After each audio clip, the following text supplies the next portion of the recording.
To Alameda County, where sheriff deputies say a hate crime investigation is underway into 5 men who stormed a library. Officials say it happened during an event called Drag Queen Story Hour yesterday afternoon at the San Lorenzo Library. The 5 men were described as members of the Proud Boys organization.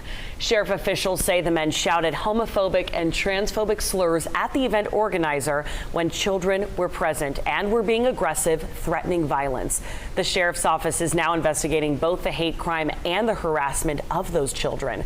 They are also placing deputies at future events for protection.